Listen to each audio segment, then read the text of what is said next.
জায়েদ খান তো দেশে নাই, বেশি মোটিভেট করে সামনে আরো ভালো ভালো কাজ করার জন্য, আরো বেশি বেশি করে কাজ করতে পারি। জায়েদ খানের সাথে তো দেখা হয়নি, জায়েদ খান তো দেশে নাই।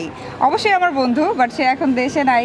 বাট হ্যাঁ, তার সাথে আমার হাই হ্যালো হয়, বন্ধু যেহেতু কুশল বিনিময় হয়। অবশ্যই মিস করি। জায়েদ থাকলে অবশ্যই তার সাথে দেখা হতো, কাজ হতো, আসলে দেখা হবে। ও তো আর চলে যায় নাই, আসবে নিশ্চয়ই সামনে। আপনাদের সবাইকে ট্রিট দিতে নিয়ে চলে যাব একদম যেখানে আপনারা চান।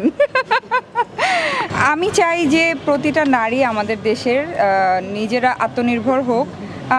আমি আমার নিজেকে দিয়ে বিচার করি। আজকে আমি কোনো কিছুর জন্য আমার কোনো কারোর উপরে ডিপেন্ডেন্ট হওয়া লাগে না। আমার মনে হয় যে একটা ফ্যামিলিতে একজন পুরুষ থাকে, যদি বাকি চারজন নারী থাকে এবং সবাই যদি একটা পুরুষের উপর ডিপেন্ডেন্ট থাকে, আমার কাছে মনে হয় যে সেই পুরুষটার উপরেও অনেক প্রেশার পড়ে যায়।